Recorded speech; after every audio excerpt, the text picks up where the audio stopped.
안녕하세요. 저는 올해 84세 김준호입니다. 2년 전 요양원에 입주했는데 지금 생각해보니 그때 누군가 진실을 말해줬더라면 다른 선택을 했을 겁니다. 요양원을 고려하고 계신 분들이나 부모님을 모실 곳을 찾고 계신 자녀분들께 제가 경험한 현실을 솔직하게 들려드리고 싶어요. 3년 전 뇌졸중으로 쓰러진 후 좌측 편마비가 왔고 장기요양 4등급을 받았습니다. 오른손으로는 여전히 정교한 작업을 할 수 있지만 왼손은 제 마음처럼 움직이지 않았죠. 저는 평생 동네에서 작은 시계방을 운영했습니다. 제가 운영했던 정밀시계수리점은 이 동네에서 40년 넘게 자리를 지켜온 곳이었어요. 손목시계부터 벽시계, 할아버지 시계까지 시간을 잃어버린 모든 시계들이 저를 찾아왔죠. 특히 오래된 회중시계를 고칠 때면 마치 과거와 현재를 잇는 다리 역할을 하는 기분이었습니다. 김 사장님, 이 시계는 우리 할아버지가 쓰시던 건데 멈춰서요. 고칠 수 있을까요? 그런 말을 들을 때마다 가슴이 뭉클했어요. 시계 하나에 담긴 가족의 이야기, 세월의 무게를 느낄 수 있었거든요. 제 손을 거쳐간 시계들은 모두 다시 정확한 시간을 알려주며 새로운 추억을 만들어갔습니다. 아내 순자와는 50년을 함께 살았어요. 아내는 5년 전 암으로 세상을 떠났는데 마지막까지 당신 혼자 남겨두고 가서 미안해. 라는 말을 했습니다. 그때는 괜찮다. 나도 곧 따라갈 테니까 라고 농담처럼 말했는데 정말로 혼자가 되고 나니 그 말이 농담이 아니더군요. 세 아들은 모두 결혼해서 각자 가정을 꾸리고 살고 있어요. 장남 민수는 중견기업에서 부장으로 일하고 둘째 진수는 자영업을, 막내 현수는 공무원을 하고 있죠. 다들 바쁜 삶을 살고 있습니다. 손주들도 셋이나 있습니다. 예전에는 명절 때마다 온 집안이 북적였는데 이제는 그런 모습을 보기 어려워졌어요. 제 방 창가에는 지금도 오래된 괴종시계가 걸려 있습니다. 똑딱똑딱 규칙적인 소리를 내며 시간을 알려주는 그 시계를 보고 있으면 시간이 얼마나 소중한지 새삼 깨닫게 돼요. 특히 나이가 들수록 남은 시간의 소중함을 더 절실히 느끼게 되죠.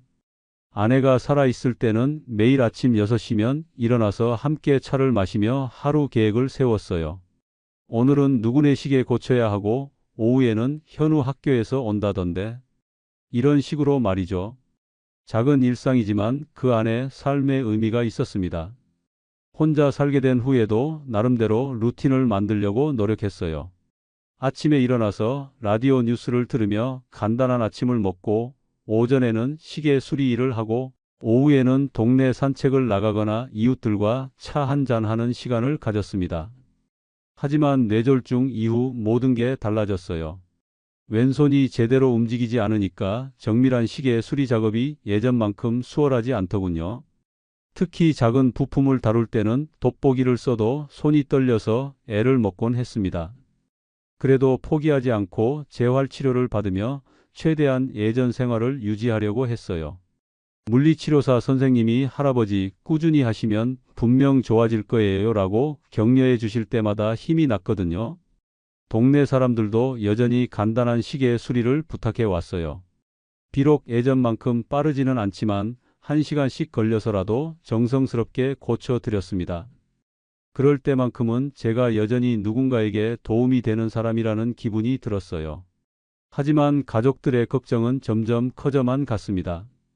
특히 혼자 있다가 다시 쓰러지면 어떻게 하냐는 것이 가장 큰 걱정이었죠.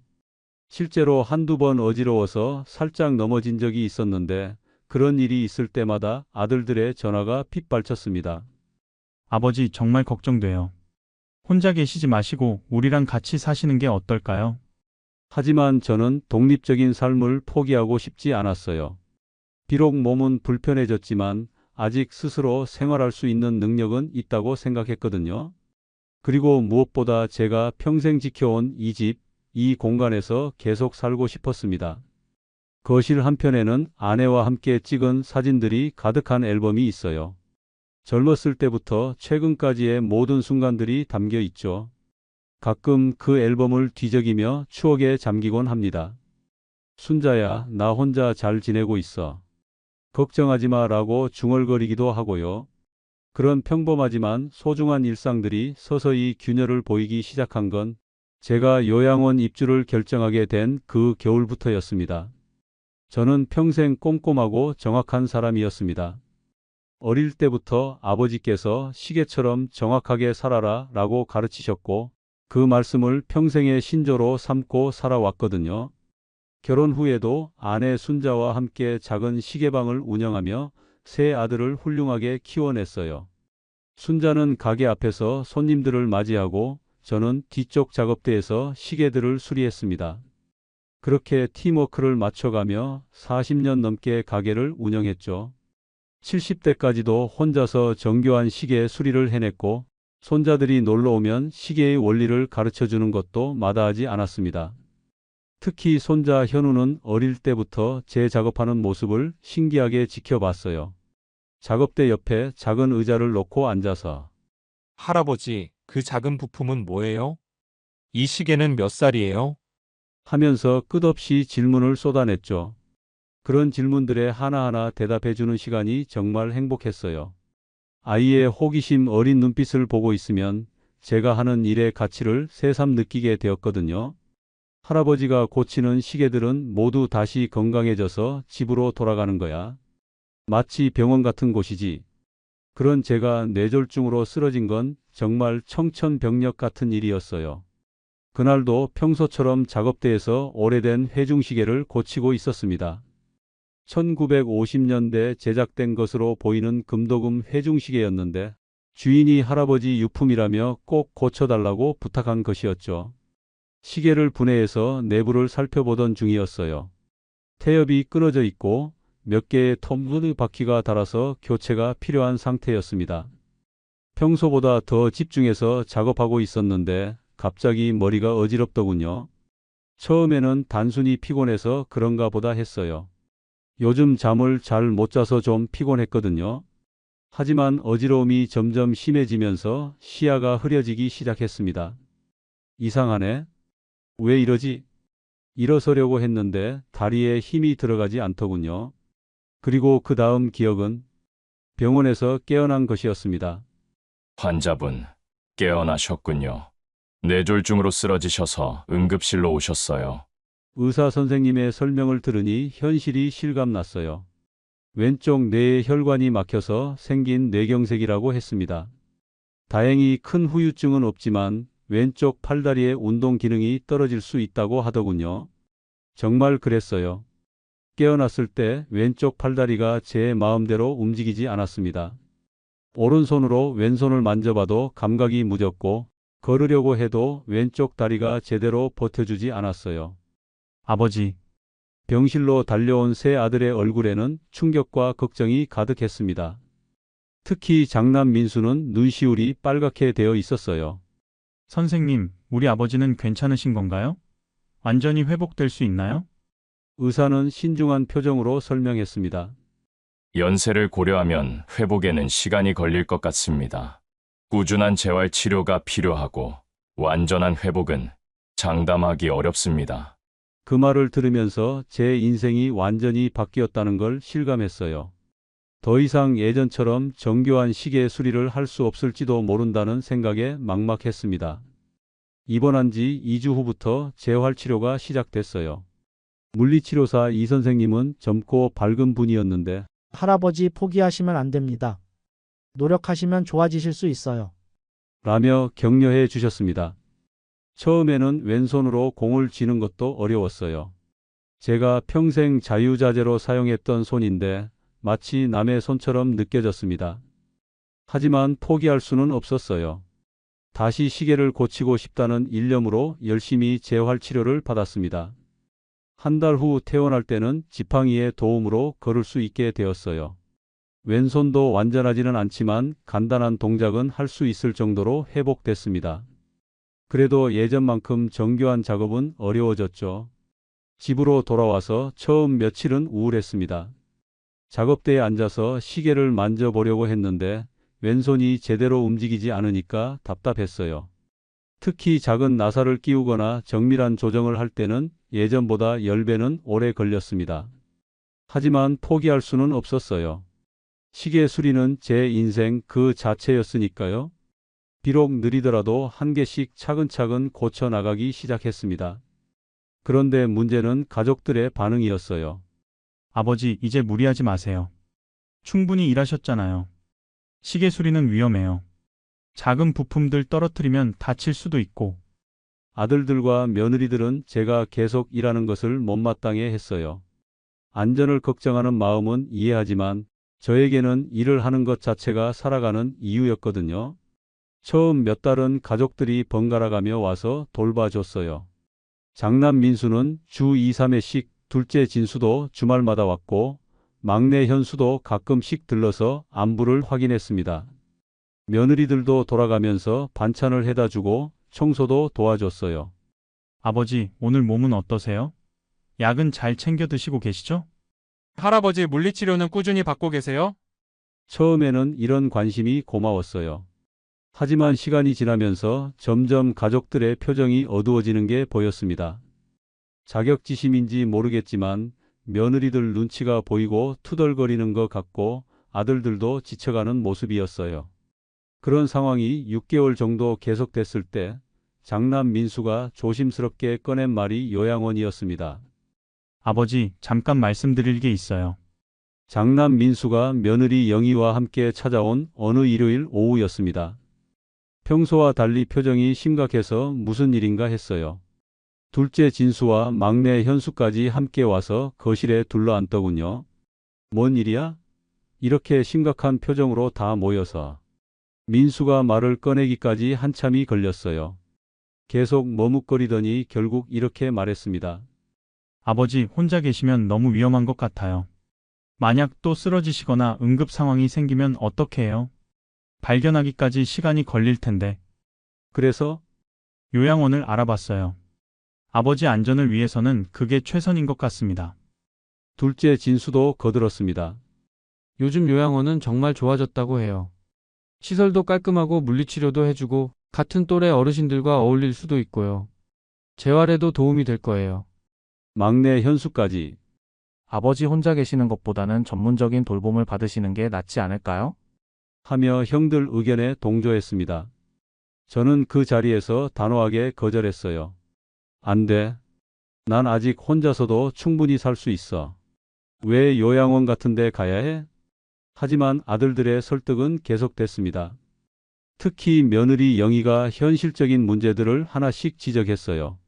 아버님, 저희도 정말 모시고 싶지만 현실적으로 어려워요. 회사 일도 있고 아이들 돌봐야 하고 매일 와드릴 수는 없잖아요. 그런데 혼자 계시다가 무슨 일 생기면 어떡해요? 둘째 며느리 수정이도 시아버님이 넘어지시거나 하면 바로 발견하기 어려울 텐데 그게 더 위험하지 않을까요? 하며 걱정을 표했습니다. 사실 저도 그런 걱정이 없는 건 아니었어요. 가끔은 밤에 혼자 있으면서 만약 내가 또 쓰러지면 누가 발견할까? 하는 생각이 들 때가 있었거든요. 특히 이웃들과의 교류가 예전만큼 활발하지 않아서 며칠 동안 아무도 찾지 않을 수도 있겠다는 생각이 들었어요. 그래도 쉽게 결정할 수는 없었습니다. 이 집은 아내와 함께 40년 넘게 살아온 곳이고 제 인생의 모든 추억이 담긴 공간이었거든요.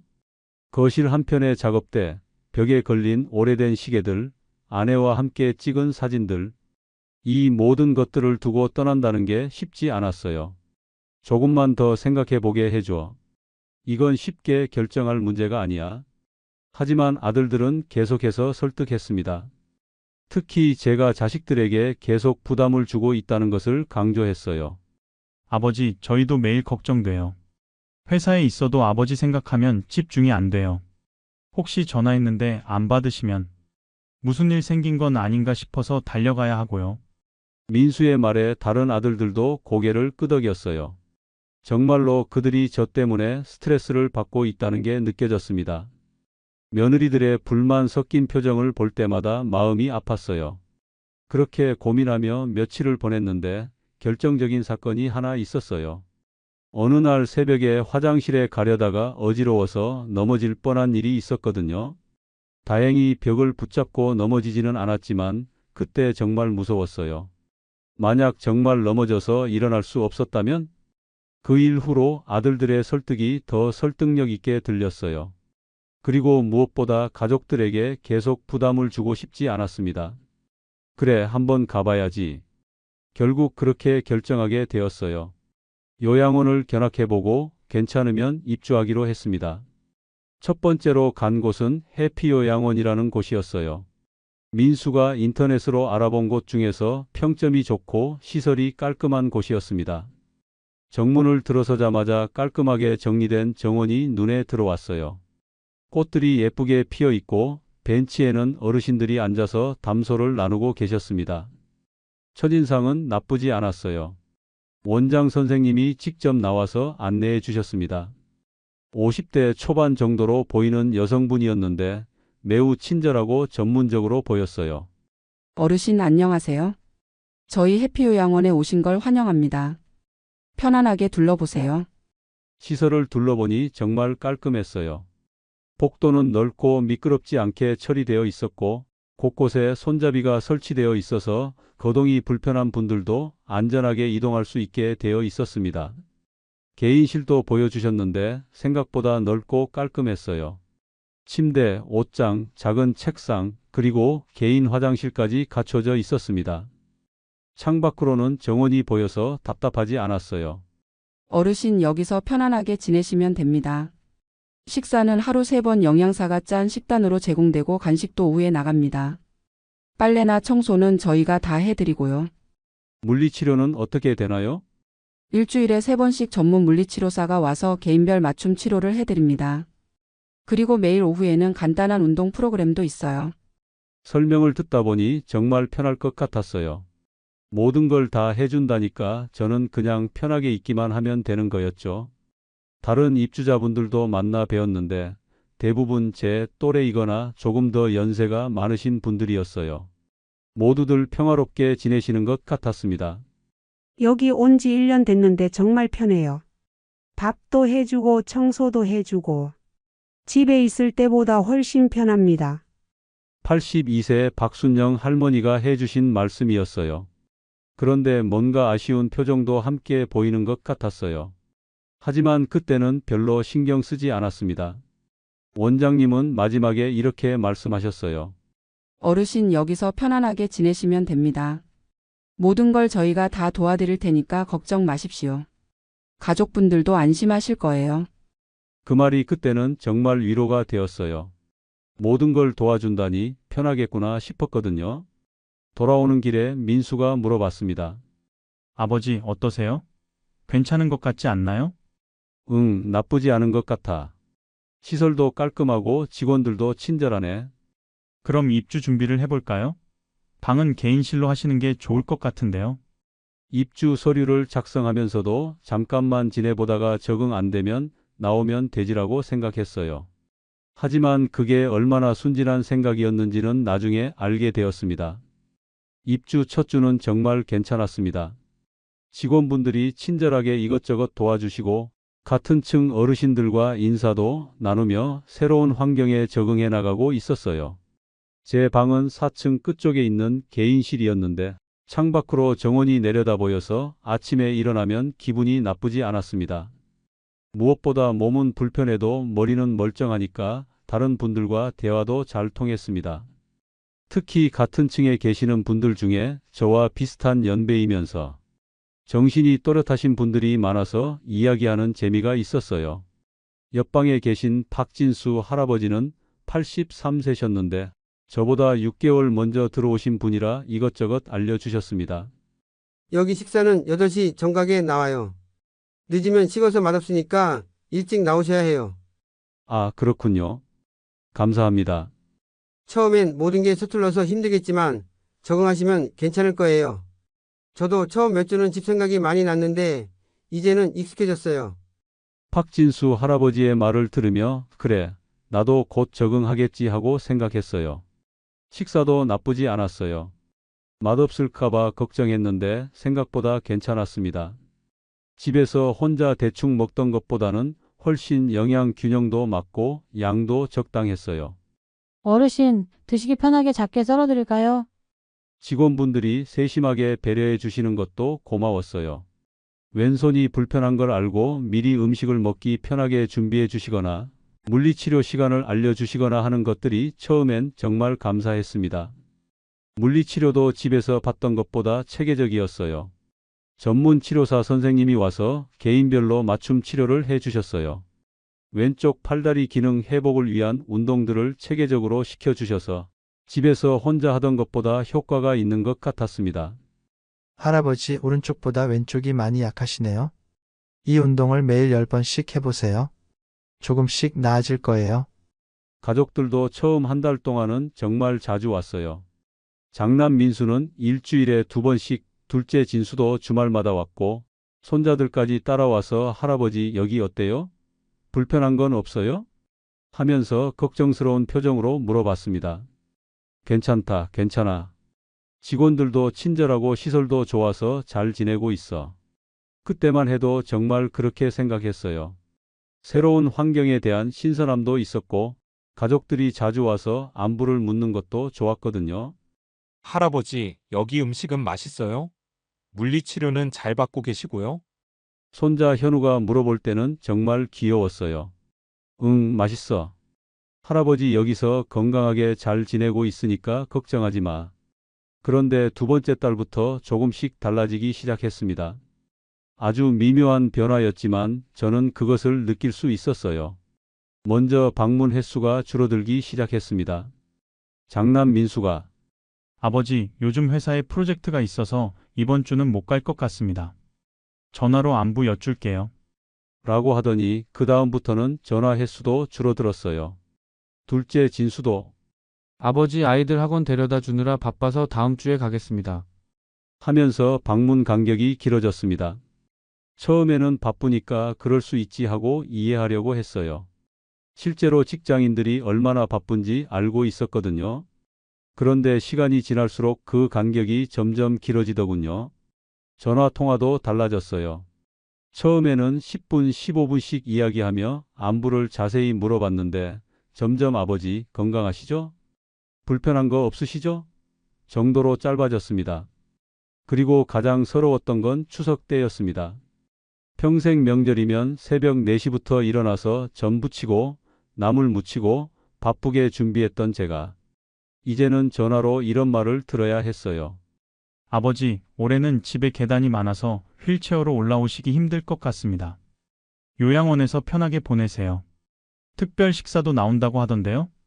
그때는 그래서 나를 걱정해서 하는 말이구나 하고 이해하려고 했습니다. 실제로 우리 집은 2층 빌라라서 계단이 있었거든요. 제가 휠체어를 타고 올라가기는 쉽지 않았어요. 하지만 며칠 후 손자 현우가 전화해서는 완전히 다른 이야기를 했습니다. 할아버지, 제주도 여행 너무 재밌었어요. 바다가 정말 예뻤고 맛있는 것도 많이 먹었어요.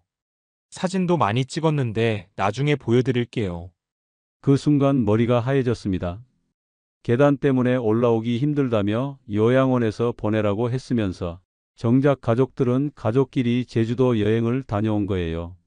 명절에 가족이 모이는 게 힘들다면서 여행은 함께 갈 수 있었다는 말인가요?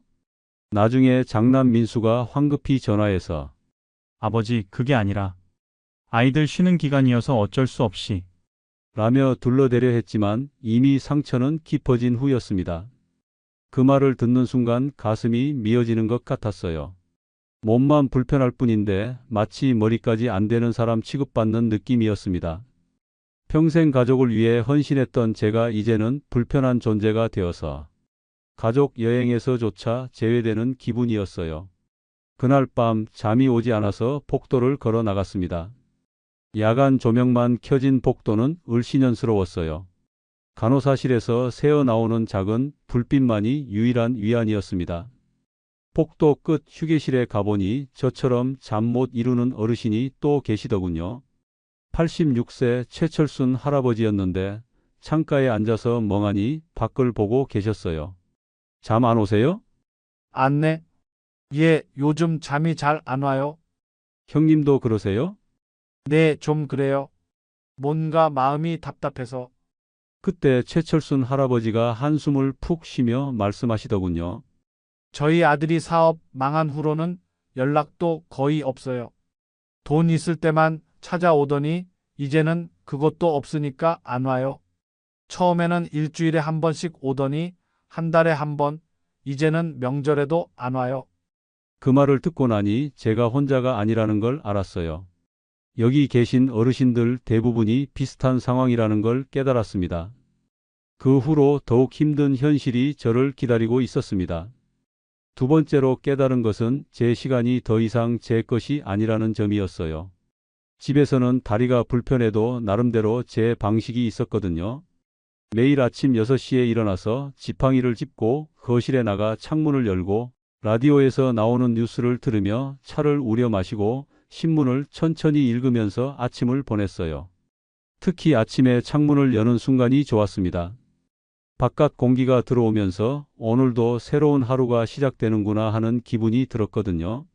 비가 오면 오늘은 집에서 조용히 지내야겠다 생각하고 날씨가 좋으면 밖에 나가 볼까 하면서 하루를 계획했습니다. 오전에는 작업대에 앉아서 시계 수리를 했어요. 비록 예전만큼 빠르지는 않지만 한 개씩 차근차근 고치는 재미가 있었거든요. 점심을 먹고 나면 잠깐 낮잠을 자거나 동네 지인들이 찾아오셔서 차 한잔 하면서 이야기를 나누곤 했어요. 오후에는 날씨가 좋으면 지팡이를 짚고 동네 한 바퀴 도는 게 일상이었거든요. 아파트 단지 아니라도 나무들을 보고 아이들이 뛰어노는 모습을 보면서 아, 세상이 살아있구나 하는 기분이 들었습니다.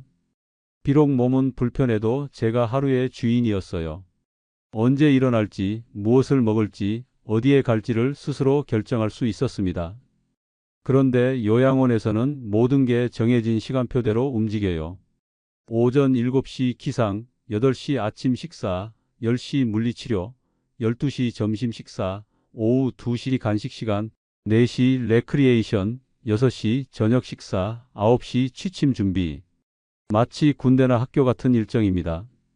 아니, 어쩌면 감옥 같다고 해야 할까요? 제가 일찍 일어나고 싶어도 아직 시간이 안 됐습니다. 다른 분들 깨웁니다.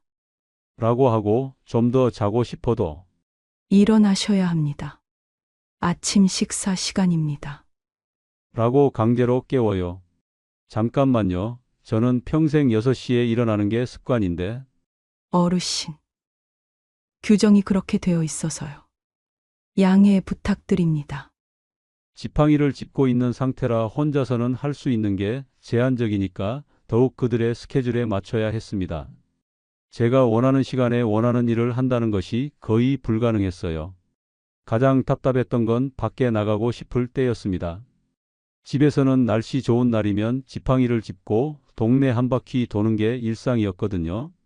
단지 안산책로를 걸으면서 계절의 변화를 느끼고 다른 분들과 인사도 나누고.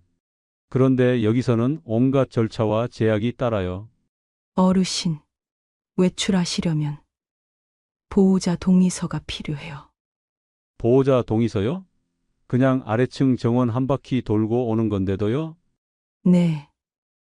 규정이 그래요. 그리고 직원이 공행해야 합니다. 혹시 무슨 일 생기면 책임질 수 없거든요. 결국 포기하고 창가에서 바깥을 바라보는 게 전부가 되었습니다. 심지어 방 안에서도 제 마음대로 할 수 있는 게 거의 없었습니다. 전등을 켜고 끄는 것, TV 채널을 돌리는 것 같은 작은 일들도 룸메이트와 의논해야 했어요. 처음 몇 주는 혼자 개인실을 썼는데 비용 문제로 2인실로 옮겨야 했습니다. 그때부터 진짜 답답함이 시작됐어요. 같은 방을 쓰게 된 이진호 할아버지는 85세셨는데 성격이 좀 까다로우셨어요. 김씨, 불 좀 꺼 주십시오. 눈이 아픕니다. TV 소리 좀 줄여 주십시오. 너무 시끄럽습니다. 창문 좀 닫아주세요. 바람이 차갑습니다. 이런 말을 들을 때마다 제가 손님인지 주인인지 헷갈렸습니다. 제가 원하는 걸 하려면 항상 다른 사람에게 허락을 받아야 하는 상황이었거든요. 그리고 세 번째로 깨달은 건 제 존재 이유가 사라진다는 느낌이었습니다. 집에서는 다리가 아파도 할 일이 있었어요. 앉아서도 간단한 시계 수리는 할 수 있었고 전화로 단골 손님들한테 요즘 몸이 불편해서 큰 수리는 어렵지만 간단한 건 봐드릴 수 있어요. 라고 말하면 여전히 시계를 가져오시는 분들이 있었거든요. 김 사장님, 이 시계 좀 봐주세요. 다른 데 가니까 수리비가 너무 비싸다고 하네요. 그런 말을 들을 때면 아직 제가 누군가에게 필요한 사람이라는 느낌이 들었어요. 가끔 손자 현우가 놀러 오면 할아버지, 숙제 도와주세요. 할 때도 마찬가지였고요. 장남 민수가 아버지, 이 물건 어떻게 고치는 건가요? 라고 물어올 때면 아직 내가 필요하구나 싶어서 뿌듯했습니다. 그런데 요양원에서는 모든 걸 다른 사람이 해줍니다. 청소, 빨래, 식사 준비, 심지어 간식까지. 저는 그냥 앉아서 시간만 보내면 되는 거예요. 어르신 편하게 쉬세요. 저희가 다 해드릴게요. 처음엔 이제 편하게 쉴 수 있겠구나라고 생각했는데 몇 주 지나니까 이상한 무력감이 찾아왔습니다.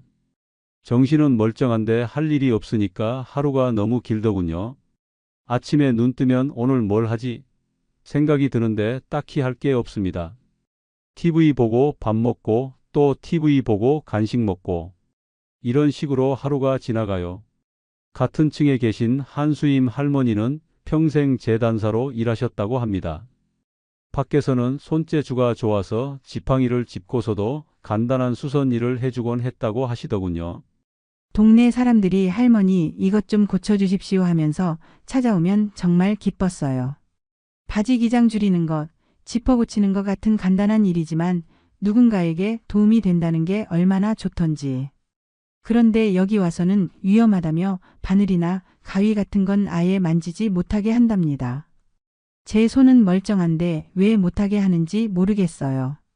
뜨개질이라도 하고 싶은데 그것도 안 된다고 하네요. 그 말씀을 들으면서 정말 마음이 아팠습니다. 그분도 저와 마찬가지로 자신만의 기술과 경험이 있는 분인데 그것들이 모두 쓸모없는 것이 되어버린 거예요. 78세 정칠수 할아버지는 평생 목 쓰셨는데 몸이 불편해지셔서 작은 목공예품을 만드셨다고 합니다. 나무를 만지면 마음이 편해진다고 하셨는데 여기서는 도구가 위험하다며 허락하지 않는답니다. 그래서 하루 종일 멍하니 앉아 계세요. 우리 모두 몸은 불편해도 머리는 멀쩡한 사람들인데 마치 어린아이 취급받는 기분입니다. 뭘 하려고 하면 위험합니다. 힘드시죠? 그냥 쉬십시오 이런 말만 들어요. 선의에서 하는 말이란 건 알지만 받는 입장에서는 나는 이제 쓸모없는 사람이구나 하는 생각이 들어요. 그리고 네 번째로 충격적이었던 건 몸이 더 빨리 약해진다는 것이었습니다. 집에서는 다리는 불편해도 상체 운동만큼은 열심히 했거든요. 지팡이를 제가 직접 짚고 움직이고 간단한 아령으로 팔 운동도 하고 가끔은 보행기를 잡고 몇 걸음이라도 걸으려고 노력했습니다. 물리치료사 선생님도 할아버지 안 쓰면 더 퇴화합니다. 아프더라도 조금씩이라도 움직이셔야 해요 라고 하셨거든요. 그래서 매일 30분씩이라도 운동을 했었어요. 힘들었지만 더 나빠지지 않으려면 어쩔 수 없어 하면서 참고 했습니다. 그런데 요양원에서는 모든 게 너무 편합니다. 지팡이도 힘드시죠? 제가 부축해 드릴게요 라고 하고 밥 먹을 때도 힘드시죠? 제가 도와드리겠습니다 라고 하고 심지어 화장실 갈 때도 모든 걸 도와주려고 해요. 처음엔 이렇게 친절하게 해주는구나 하고 고맙다고 생각했습니다. 하지만 몇 달 지나니까 혼자 할 수 있었던 것들도 어려워지더군요. 점점 스스로 하려는 의지가 줄어들었어요. 어차피 해주겠다는데 굳이 힘들게 할 필요 있나 싶은 거죠. 상체 근력도 눈에 띄게 약해졌습니다. 예전에는 침대에서 일어날 때 팔의 힘으로 몸을 일으킬 수 있었는데 이제는 직원의 도움 없이는 어렵게 됐어요. 지팡이도 오래 짚고 있기 힘들어졌고요. 스스로 할 수 있는 게 점점 줄어드니까 더욱 의존적이 되는 악순환이 반복되었습니다. 가장 충격적이었던 건 86세 박준수 할아버지 이야기였어요. 처음 오셨을 때는 지팡이만 짚고 천천히나마 걸으셨거든요. 계단은 어려워도 평지는 혼자 다니셨습니다. 그런데 넘어질까봐 위험하다며 휠체어를 권하더니 6개월 만에 정말 걷지 못하게 되셨어요. 안 쓰면 기능이 퇴화한다는 말이 정말이더군요. 처음엔 쉬는 기분으로 휠체어를 탔는데 이제는 정말 걷고 싶어도 다리에 힘이 없어서 못 걷겠어요. 박준수 할아버지의 말을 들으며 소름이 돋았어요. 저도 마찬가지였거든요. 처음엔 지팡이만으로도 충분히 움직일 수 있었는데 직원들이 워낙 친절하게 다 해주니까 굳이 힘들게 할 필요 있나 하는 마음이 들었던 거죠. 하지만 그 결과는 더 빠른 신체 기능 저하였습니다. 어느 날 저녁 잠이 오지 않아 창가에 앉아 있었습니다. 4층 창문 너머로 보이는 세상은 마치 액자 속 그림 같았어요. 저 멀리 불빛들이 반짝이는 도시를 보면서 문득 생각했어요. 나는 아직 84이야. 정신도 멀쩡하고 손도 떨리긴 해도 시계 부품 정도는 만질 수 있어. 그런데 왜 여기서 죽을 날만 기다리고 있지? 그때 옆방 박진수 할아버지가 말씀하신 게 생각났어요. 여기 온 지 2년 됐는데 처음엔 나도 적응하기 힘들었어요. 하지만 이제는 받아들였죠. 어차피 갈 곳도 없고 가족들도 바쁘고. 그 말을 들으면서 깨달았습니다. 아, 이게 내 남은 인생이구나. 아무도 나를 필요로 하지 않는 곳에서 시간만 보내다가 죽는 거구나. 하지만 그때부터 진짜 중요한 게 뭔지 생각하기 시작했어요. 편안함이 중요한 게 아니라 내가 누군가에게 의미 있는 존재로 남아있는 것, 내 의지로 하루를 살아가는 것, 그게 진짜 중요한 거라는 걸 깨달았습니다. 더욱 충격적인 건 나가기가 생각보다 어렵다는 것이었어요. 처음엔 적응 안 되면 집으로 돌아가지 뭐라고 생각했는데 막상 몇 달 지나서 집에 가고 싶다고 하니까 가족들이 난색을 표하더군요. 아버지, 집에는 턱도 많고 화장실도 좁은데 휠체어로 어떻게 생활하세요? 만약에 응급 상황이 생기면 어떻게 해요? 여기서는 누군가 돌봐주는데 집에서는 혼자 계셔야 하잖아요. 사실 맞는 말이었어요. 집을 요양원에 맞게 개조하려면 돈도 많이 들고 휠체어가 다닐 수 있게 문턱도 없애야 하고 화장실도 넓히고 손잡이도 달아야 했습니다. 그리고 24시간 돌봄 서비스를 받으려면 비용도 만만치 않았고요. 게다가 그 사이에 제 몸 상태도 더 나빠졌습니다. 처음 들어올 때보다 혼자 할 수 있는 게 줄어들었으니까 더 많은 도움이 필요한 상황이 된 거죠. 그러다 보니 그냥 여기서 지내는 게 현실적으로 나을 것 같다는 생각이 들면서 점점 포기하게 되더군요. 다른 어르신들 이야기를 들어봐도 비슷했어요. 91세 김순옥 할머니는 처음엔 한 달만 있으려고 했는데 벌써 2년째라고 하시고 88세 이규남 할아버지는 집에 돌아가고 싶지만 이제는 불가능하다고 체념하신 표정으로 말씀하셨습니다. 한번 들어오면 정말 나가기 어려운 곳이 요양원이에요. 몸은 더 약해지고 집은 더 불편해지고 가족들은 더 부담스러워하고 이런 상황에서 나가겠다고 하기가 쉽지 않습니다. 그리고 6번째는 사생활과 존엄성을 잃는다는 것이었어요. 집에서는 비록 몸이 불편하더라도 제 방이 있고 혼자만의 시간이 있었습니다. 문을 닫고 혼자 생각에 잠기거나 좋아하는 라디오를 듣거나 옛날 사진을 보면서 추억에 젖을 수 있었어요. 그런데 여기서는 룸메이트와 같이 지내야 하고 직원들이 수시로 들락날락합니다. 노크는 하지만 대답을 기다리지 않고 들어오는 경우가 많아요. 할아버지 약 드실 시간입니다. 혈압 재보겠습니다. 청소하겠습니다. 하면서 제 동의 없이 들어와요. 화장실 갈 때도 혼자 할 수 없으니까 도움을 요청해야 하고 목욕할 때도 누군가 옆에 있어야 합니다. 70년 넘게 혼자서 해왔던 일들을 남에게 도움받으면서 하려니 정말 민망하고 서러웠어요. 특히 인지 기능은 멀쩡한데 마치 판단력이 없는 사람처럼 대우받을 때가 가장 힘들었습니다. 할아버지, 이거 드시면 안 돼요. 저거 만지시면 위험해요. 여기 가시면 안 돼요. 하면서 어린아이 다루듯 해요. 물론 안전을 위한 거라는 건 알지만 받는 입장에서는 존엄성을 잃는 느낌이었어요. 그날 밤 저는 결정했습니다. 이대로는 안 되겠다고. 아직 제게는 선택할 권리가 있고 제 방식대로 살아갈 의지가 있다고. 장남 민수에게 한참을 망설이다가 용기를 내어 전화를 걸었습니다. 여보세요? 민수야, 나다. 아, 아버지. 아침 일찍 웬 전화세요? 몸 아프신 건 아니죠? 아니라, 나 집에 가고 싶다. 전화 너머로 잠시 정적이 흘렀어요. 그리고는 당황스러운 목소리가 들렸습니다. 아버지, 갑자기 왜 그러세요? 거기서 편하게 지내시잖아요. 뭔 일 있었어요? 편하다고 해서 다 좋은 건 아니야. 나는 아직 혼자 살 수 있어. 도움이 필요하면 그때그때 받으면 되잖니? 하지만 아버지, 혼자 계시면 위험하고.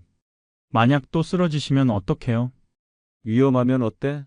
내 집에서 내 방식대로 살다가 죽는 게 여기서 시간만 보내다 죽는 것보다 낫지 않겠니?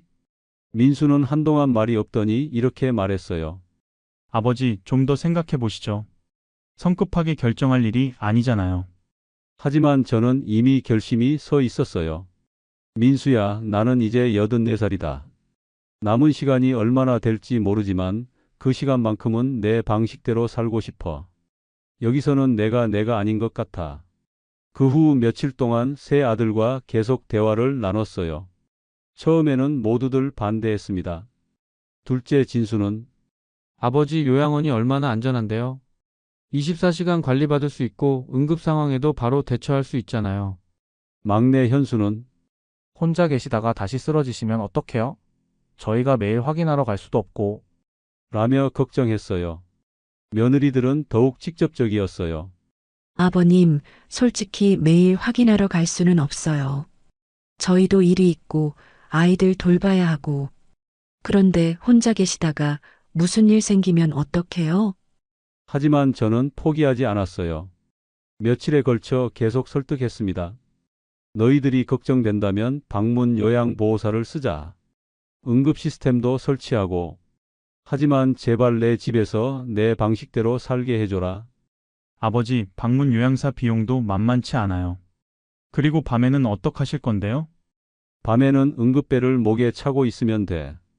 요즘 그런 시스템 많다며.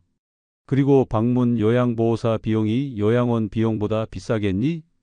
실제로 계산해보니 방문 요양 서비스와 가사도우미, 응급 시스템을 모두 합쳐도 요양원 월 비용보다 저렴했어요.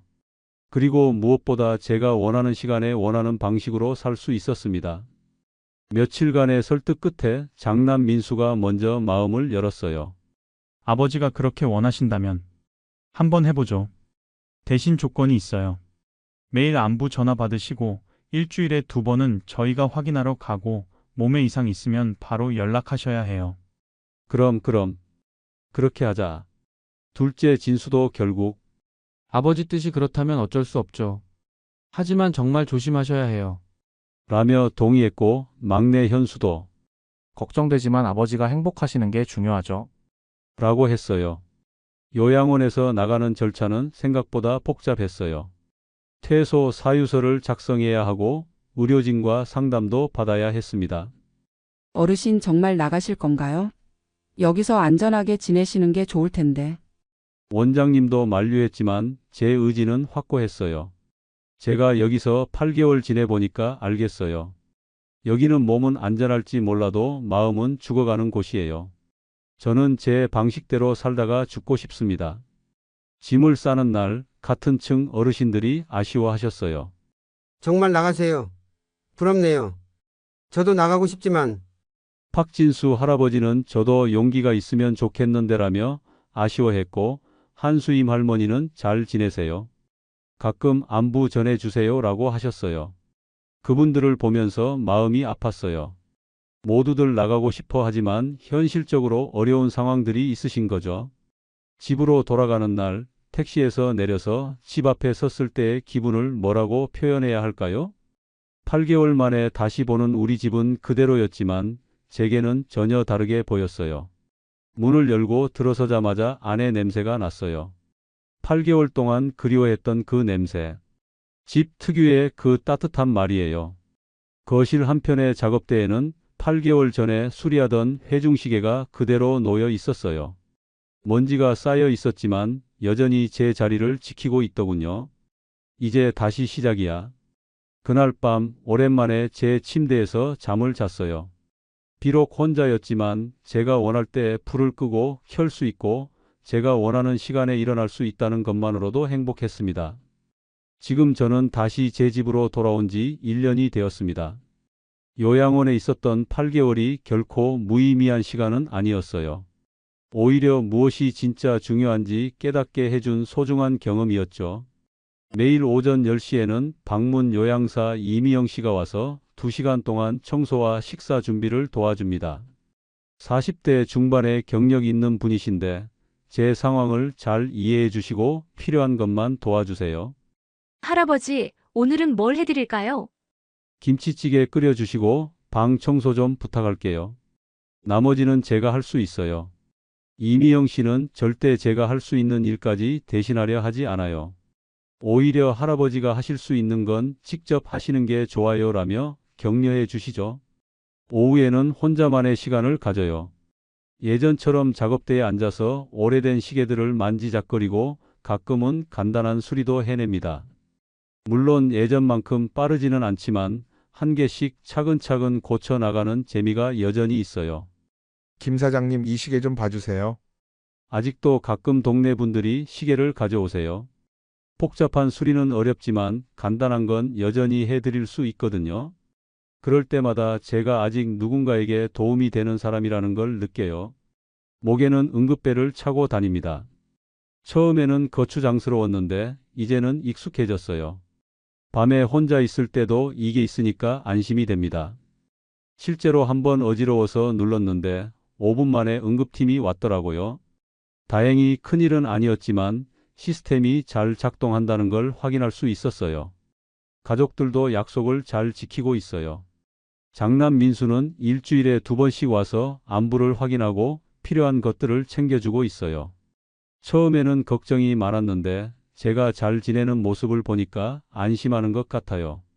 아버지, 여기가 훨씬 좋으시죠? 그럼 비교가 안 되지. 둘째 진수도 주말마다 들르고 막내 현수도 평일에 가끔 퇴근길에 들러요. 요양원에 있을 때보다 오히려 가족들이 더 자주 찾아오는 것 같아요. 요양원에 있을 때는 마치 의무적으로 문안 인사하러 온 것 같았는데 이제는 정말 저와 시간을 보내고 싶어서 오는 것 같아요. 할아버지, 이 시계는 어떻게 작동하는 거예요? 할아버지, 학교에서 발명과제가 나왔는데 도와주세요. 이런 질문을 할 때의 현우 눈빛을 보면 제가 아직 그 아이에게 의미 있는 존재라는 걸 느껴요. 물론 불편한 점도 많아요.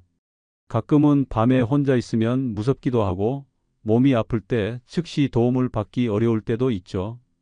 특히 겨울철에 길이 얼어서 밖에 나가기 힘들 때는 답답하기도 해요. 하지만 그런 불편함마저도 제가 선택한 삶의 일부라고 생각해요. 완벽하게 안전한 삶보다는 제가 주인이 되어 살아가는 삶이 더 의미 있다고 생각하거든요. 매일 아침 6시에 일어나서 창문을 열고 바깥 공기를 마실 때 그 자유로움이 얼마나 소중한지 새삼 깨달아요. 요양원에서는 정해진 시간에만 창문을 열 수 있었는데 이제는 제가 원할 때 언제든 열 수 있거든요. 거실 벽에 걸린 오래된 계종시계가 여전히 똑딱똑딱 소리를 내며 시간을 알려줍니다. 그 소리를 들으며 아내가 살아있을 때를 생각해요. 순자야, 나 혼자서도 잘 지내고 있어. 너무 걱정하지 마. 가끔 아내와 함께 찍은 사진을 보며 이야기를 나누기도 해요. 혼자 중얼거리는 거지만 그런 시간들이 제게는 정말 소중해요. 요양원에서는 룸메이트가 있어서 이런 개인적인 시간을 갖기가 어려웠거든요. 이웃들과의 관계도 예전보다 더 돈독해졌어요.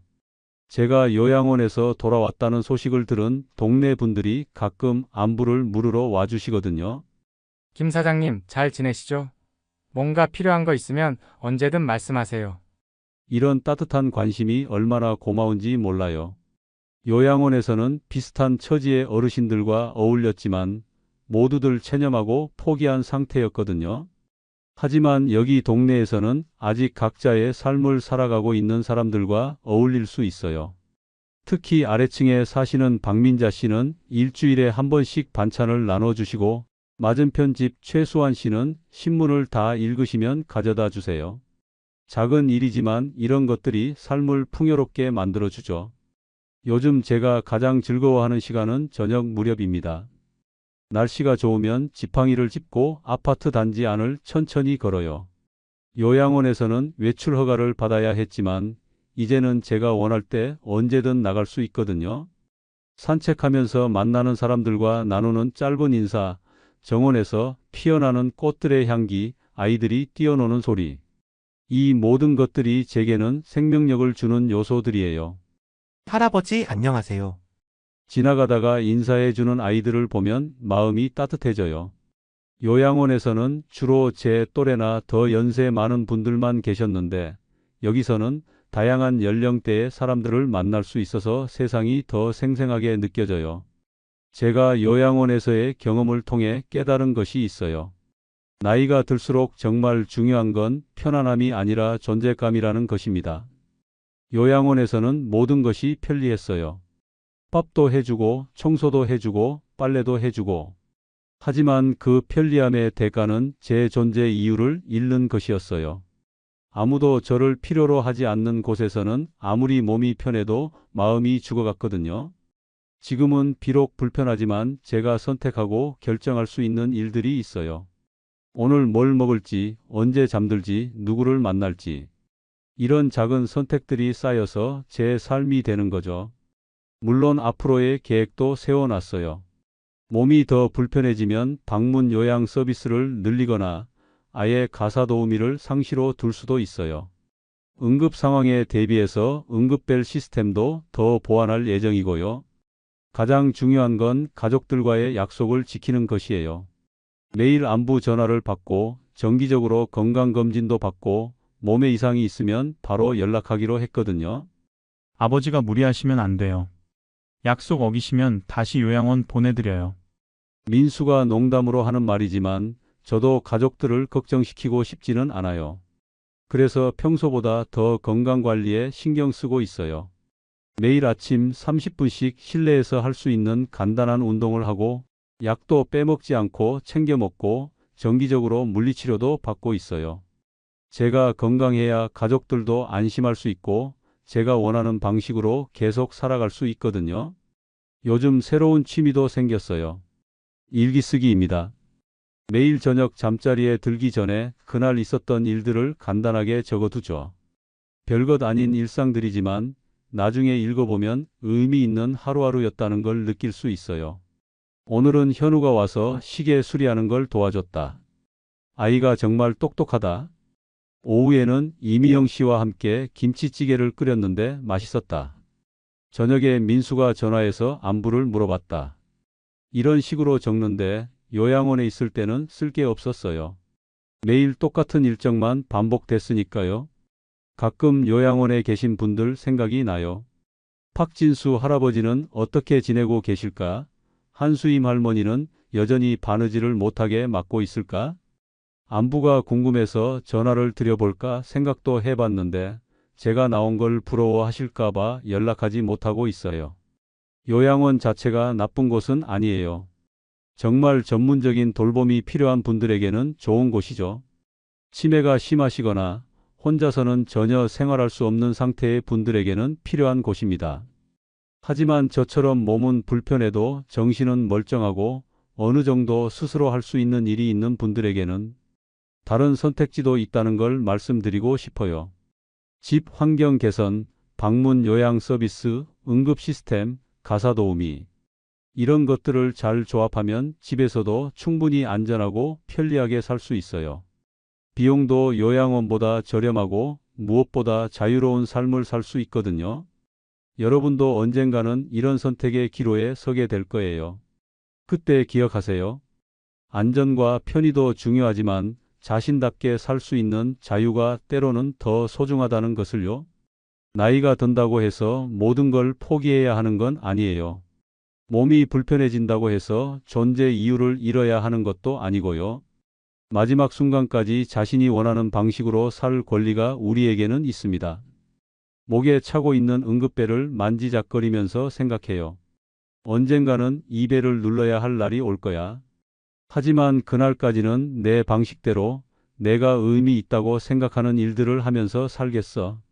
창밖으로 아침 햇살이 들어오고 오래된 벽시계가 째깍째깍 소리를 냅니다. 평범한 일상이지만 이것이야말로 제가 그토록 그리워했던 자유의 소리입니다. 아내 순자가 좋아했던 국화꽃이 작은 화분에서 피었어요. 제가 직접 물을 주고 돌본 덕분이죠.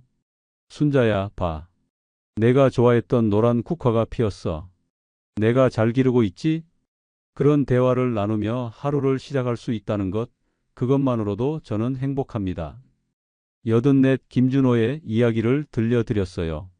제 선택이 모든 분들에게 정답은 아닐 거예요.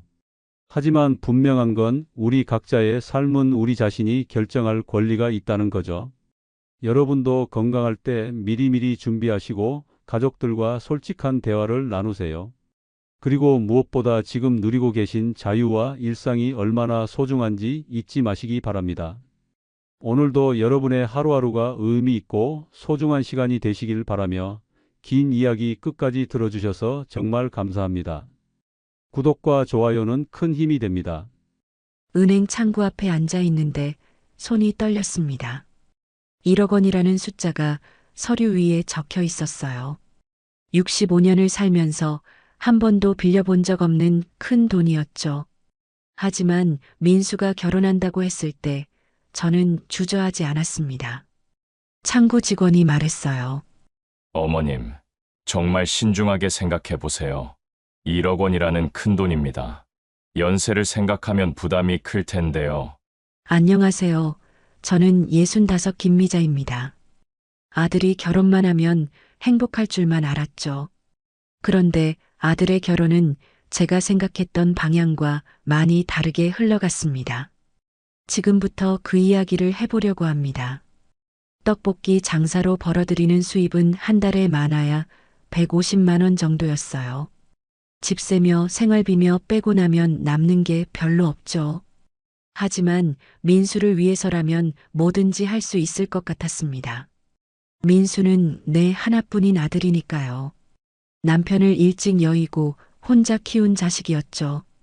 매일 새벽 5시에 일어나 시장에 나가 떡볶이 장사를 하면서 과외비며 학원비며 민수 뒷바라지를 위해 절박하게 살았습니다. 친구들이 놀러 나갈 때도 나는 포장마차 앞에서 떡볶이를 끓이고 있었어요. 손이 거칠어지고 허리가 아파와도 참았죠. 대학도 보냈고 취업도 시켰어요. 좋은 회사에 들어가서 월급도 제법 받더라고요. 그래서 이제 결혼까지 하면 내 역할은 끝나는 거라고 생각했습니다. 민수야, 엄마가 집 한 채 마련해 줄게. 신혼집 걱정 말고 좋은 사람 만나서 행복해. 그날 민수는 제 앞에서 울었어요. 엄마 미안해요. 제가 돈을 더 벌어서 갚을게요. 걱정 마세요. 그 모습이 얼마나 기특했는지 모릅니다. 30살이 넘은 아들이 엄마 앞에서 우는 모습을 보니까 가슴이 찡했어요. 제 평생 모은 재산 5천만 원에 1억을 더 대출받아서 작은 투룸을 샀습니다. 넓지는 않았지만 신혼부부가 살기엔 충분했어요. 교통도 편하고 주변에 마트며 병원이며 다 있더라고요. 부동산에서 계약서 도장을 찍을 때도 떨렸어요. 하지만 후회하지 않았습니다. 이게 마지막이라고 생각했으니까요. 민수가 결혼하고 나면 이제 정말 홀로 살게 될 테지만 그래도 괜찮다고 생각했어요. 아들이 행복하면 그것으로 충분하다고. 결혼 준비하는 동안 민수는 정말 열심히 했습니다. 주말마다 소영이랑 같이 와서 예식장도 알아보고 혼수 준비도 했어요. 소영이 부모님도 몇 번 만났는데 괜찮은 분들 같더라고요. 아버님은 회사 임원이고 어머님은 교사라고 했어요. 결혼식 날 저는 한복을 입고 화장도 진하게 했습니다. 민수 아버지가 살아있었다면 얼마나 좋아했을까 싶어서 눈물이 났어요. 혼자 키운 아들이 이렇게 좋은 사람 만나서 결혼한다니까 감격스러웠죠. 며느리 소영이도 예뻤습니다. 키도 크고 피부도 하얗고 대학도 좋은데 나왔다고 했어요. 집안도 괜찮은 것 같았고요. 무엇보다 민수를 바라보는 눈빛이 따뜻해 보였습니다. 소영아, 앞으로 잘 부탁해. 우리 민수 좀 잘 봐줘. 소영이는 밝게 웃으며 대답했어요. 어머님 걱정 마세요. 민수 오빠 잘 챙길게요. 저희가 어머님께 효도할게요. 그 말을 믿었습니다. 정말로 믿었어요. 결혼식이 끝나고 신혼여행을 떠나는 민수를 배웅하면서도 뿌듯했죠. 내가 해줄 수 있는 건 다 해줬다는 생각이 들었어요. 이제 민수는 새로운 인생을 살아갈 거고, 저도 내 남은 인생을 살아가면 되는 거라고 생각했습니다. 신혼여행을 다녀온 뒤로도 한동안은 좋았어요. 민수는 일주일에 한 번씩은 안부 전화를 했고, 소영이도 가끔 문자를 보냈습니다. 어머님 날씨가 추워졌는데 감기 조심하세요. 그런 문자를 받을 때마다 마음이 따뜻했어요. 하지만 뭔가 이상했습니다. 집에는 한 번도 오지 않았어요. 핑계는 항상 있었죠. 회사 일이 바쁘다. 소영이가 몸이 안 좋다. 이것저것 할 일이 많다. 처음에는 신혼이니까 그럴 수도 있다고 생각했어요. 젊은 부부가 둘만의 시간을 갖고 싶어 하는 게 당연하다고 여겼죠. 그런데 명절이 되자 확실해졌습니다. 민수야, 추석에는 집에 오지? 전화 너머로 민수의 한숨이 들렸어요. 엄마 미안해요. 처가에서 같이 지내자고 해서요. 내년에는 꼭 갈게요. 그때부터였습니다. 뭔가 틀어지기 시작한 게 1억 원에 대한 대출이자와 원금 상환은 매달 정확히 빠져나갔어요. 통장을 볼 때마다 한숨이 나왔죠. 그래도 참았습니다. 민수가 행복하다면 괜찮다고 생각했어요. 첫 번째 명절이 지나고 나서부터 민수의 전화 횟수가 줄어들기 시작했어요. 일주일에 한 번씩 오던 전화가 2주에 한 번, 그리고 한 달에 한 번으로 바뀌었습니다. 처음에는 바쁘겠거니 하고 이해했죠. 하지만 소영이의 SNS를 보게 되면서 모든 게 달라졌어요. 처가 식구들과 함께 제주도 여행을 가서 찍은 사진이었어요. 소영이는 환하게 웃고 있었고 민수도 편안해 보였죠. 그때까지만 해도 그냥 처가와 친하게 지내는구나 정도로 생각했어요. 그런데 그 다음 주에도 계속 처가 식구들과의 사진이 올라왔습니다. 처가 아버지 생신, 처가 어머니와의 쇼핑, 처가 식구들과의 외식. 매주 뭔가를 하고 있더라고요. 반면 저에게는 한 달에 한 번 오는 전화도 점점 형식적이 되어 갔어요. 엄마 잘 지내세요? 응, 잘 지내. 너는 어때? 네, 저도 잘 지내고 있어요. 소영이도 안부 전해달라고 했어요. 그래, 소영이한테도 안부 전해라. 그게 전부였습니다. 5분을 채 넘지 않는 통화였어요.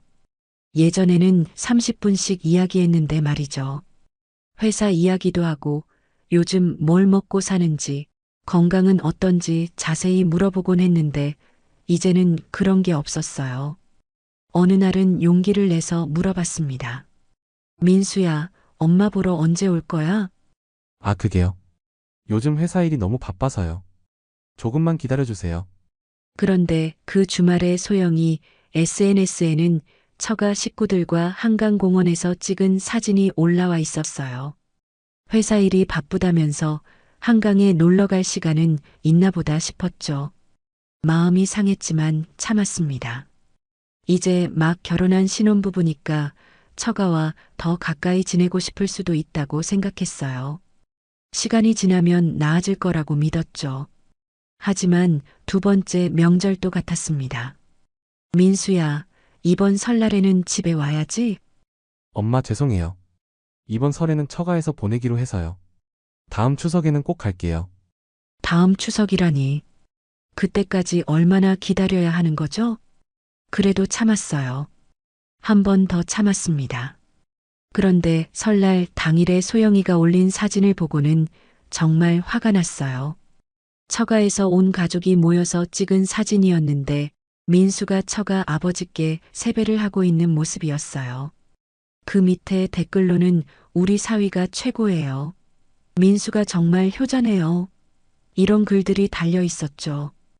효자라고요? 정작 친정어머니는 혼자 설날을 보내고 있는데 그날 밤 민수에게 전화했습니다. 민수야, 엄마도 내 세배 받고 싶다. 전화 너머로 민수가 당황하는 게 느껴졌어요. 엄마 죄송해요. 내년에는 꼭. 내년. 늘 내년이었습니다. 그 후로 전화도 더 뜸해졌어요. 한 달에 한 번도 안 오더라고요. 가끔 제가 먼저 전화를 걸어도 바쁘다며 금세 끊었죠. 엄마, 지금 회사인데 나중에 다시 전화할게요. 하지만 나중에 오는 전화는 없었습니다. 그러면서 SNS에는 계속 처가 식구들과의 행복한 모습만 올라왔어요. 처가 어머니 생신 때는 비싼 꽃다발을 들고 찍은 사진, 장인어른과 함께 골프 치는 사진, 처가 식구들과 고급 레스토랑에서 식사하는 사진까지. 저는 1억 원을 빌려서 집까지 사준 어머니인데 정작 민수에게는 한 달에 한 번 안부 전화도 부담스러운 존재가 된 거였어요. 한 번은 정말 서운해서 소영이에게 직접 연락해 봤습니다. 소영아, 요즘 민수가 너무 바쁜가 봐. 전화도 잘 안 돼. 소영이의 답장은 시큰둥했어요. 네, 회사 일이 많아서 피곤해요. 주말에도 쉬고 싶어 하고요. 쉬고 싶어 한다고요? 그러면서 처가에는 매주 가는 건 뭐죠? 세 번째 명절이 다가왔을 때는 아예 연락도 안 했어요. 어차피 처가로 갈 거니까 물어볼 필요도 없다고 생각했죠. 예상대로 민수에게서는 아무 연락이 없었습니다. 그날 저는 혼자서 차례상을 차렸어요. 죽은 남편을 위해서, 그리고 마치 죽은 사람처럼 취급받고 있는 나 자신을 위해서. 6개월째 민수에게서 연락이 없었습니다. 하지만 소영이의 SNS는 여전히 활발했습니다. 매일같이 새로운 사진이 올라왔어요. 민수와 함께 카페에서 찍은 사진, 새로 산 옷을 입고 찍은 사진, 처가 식구들과 또 어딘가로 놀러 간 사진들. 저는 그 사진들을 보면서 민수의 안부를 확인했어요. 살아있나, 건강해 보이나, 행복해 보이나. 그런 걸 확인하는 게 내가 할 수 있는 전부였죠. 어느 날은 소영이가 민수와 함께 찍은 사진에 이런 글을 올렸어요. 신혼 1년 차 여전히 달달해요.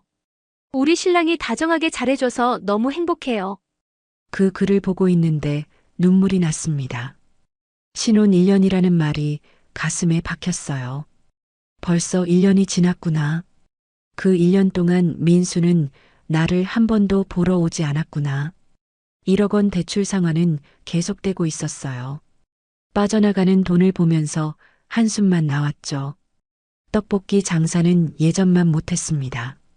나이가 들어서 체력도 딸리고 요즘 젊은 사람들은 포장마차 음식을 잘 안 먹더라고요. 그래도 버텼어요. 민수를 위해서 빌린 돈이니까 끝까지 갚아야 한다고 생각했죠. 한 번은 정말 힘들어서 민수에게 도움을 요청해 보려고 했습니다. 민수야, 엄마가 요즘 좀 힘들어서 그런데. 하지만 끝내 말하지 못했어요. 민수에게 부담을 주고 싶지 않았거든요. 그래서 그냥 안부만 물어보고 전화를 끊었죠. 민수야, 잘 지내지? 네, 잘 지내요. 그게 전부였습니다. 그러던 어느 날 소영이 SNS에 올린 사진을 보고 깜짝 놀랐어요. 임신 테스트기를 들고 찍은 사진이었죠. 밑에는 새 가족이 생겨요. 라는 글이 적혀 있었습니다. 민수가 아빠가 되는구나. 나는 할머니가 되는구나. 기뻤지만 서운한 감정이 밀려왔습니다. 내가 제일 마지막에 알게 될 거라는 생각 때문이었죠. 과연 그날 밤에 민수에게서 전화가 왔습니다. 엄마, 소영이가 임신했어요. 그래, 축하한다. 몇 주 차야? 8주요. 내년 봄에 출산 예정이에요. 그래, 잘 됐다. 그게 끝이었어요. 더 이상 할 말이 없었죠. 임신 소식을 들은 후로는 더욱 연락이 뜸해졌습니다. 아마 처가에서 더 많은 관심과 지원을 해주고 있었을 거예요. 임신한 딸을 위해서 이것저것 사주고 병원에도 같이 다니고 그랬겠죠. SNS에는 계속해서 임신 관련 사진들이 올라왔어요. 산부인과에서 찍은 초음파 사진, 임산부 용품을 산 사진, 처가 어머니가 끓여준 미역국을 먹는 사진까지. 처가 어머니는 매일같이 미역국을 끓여주는데 저는 손자가 생긴다는 소식도 SNS로 알게 되는 거였어요. 출산이 가까워질수록 민수의 SNS 활동은 더욱 활발해졌습니다. 아기방을 꾸미는 사진, 유모차를 고르는 사진, 처가 식구들과 함께 아기용품을 사러 간 사진들. 모든 게 처가 중심이었어요. 마치 저는 존재하지 않는 것처럼. 그렇게 시간이 흘러 출산 예정일이 다가왔습니다. 저는 매일 SNS를 확인했어요. 언제 손자가 태어날지 궁금해서 말이죠. 우리 아들 태어났어요. 엄마 아기 모두 건강합니다. 손자였습니다. 사진을 보니까 민수를 닮은 것 같았어요. 예쁘더라고요. 하지만 기쁨보다는 서운함이 더 컸습니다. 내 손자가 태어났는데 SNS로 알게 되다니. 그날 밤에야 민수에게서 전화가 왔어요. 엄마 아들 낳았어요. 그래, 축하한다. 소영이는 괜찮지? 네, 둘 다 건강해요. 이름은 뭐라고 지을 거야? 아직 정하지 못했어요. 처가에서 좋은 이름 알아보자고 해서요. 처가에서 또 처가였습니다. 손자가 태어난 지 3개월이 지났는데도 한 번도 보지 못했어요. 민수에게 몇 번 말해봤지만 늘 핑계만 댔죠. 엄마, 아기가 아직 어려서 외부 접촉을 줄이래요. 그러면서 SNS에는 처가 식구들이 아기를 안고 찍은 사진들이 매일 올라왔습니다. 처가 할아버지, 처가 할머니, 처가 이모, 처가 고모까지. 모든 사람이 내 손자를 안아봤는데 정작 친할머니인 저만 빠져 있었어요. 아기 이름도 처가에서 지었더라고요. 민준이. 나쁘지 않은 이름이었지만 나는 그 과정에서 완전히 배제됐죠. 1억 원 대출 상환은 계속 갚아 나가고 있었죠. 벌써 1년 반이 넘게 갚고 있는데 원금은 별로 줄지 않았어요. 이자만 내는 수준이었죠. 요즘은 떡볶이 장사도 예전만 못해서 생활이 더 빠듯해졌습니다. 무릎도 아프고 허리도 아팠어요. 오랫동안 서서 일하다 보니까 몸이 말을 안 들었죠. 병원에 가고 싶어도 돈이 아까워서 참았습니다. 그러던 어느 날 민수에게서 갑자기 전화가 왔어요. 몇 달 만에 받는 전화였죠. 엄마 시간 괜찮으세요? 응, 괜찮아. 무슨 일이야? 그게 엄마한테 부탁할 게 있어서요. 부탁이라니. 오랜만에 연락하고 또 부탁이라니. 뭔데? 집 명의를 저희 이름으로 바꿔주셨으면 해서요. 그 순간 귀를 의심했습니다. 뭐라고? 집 명의요. 아기도 태어났고 이제 정말 저희 집이니까 명의도 저희 이름으로 하는 게 좋을 것 같아서요. 잠깐만, 너 지금 뭔 소리 하는 거야? 전화 너머로 민수가 한숨 쉬는 소리가 들렸어요. 엄마, 어차피 저희가 살고 있는 집이잖아요. 그때 전화 너머로 여자 목소리가 들렸어요. 소영이 목소리였죠. 오빠 어머님께 제대로 말씀드려. 그러더니 민수의 목소리가 달라졌습니다. 엄마, 솔직히 말씀드릴게요.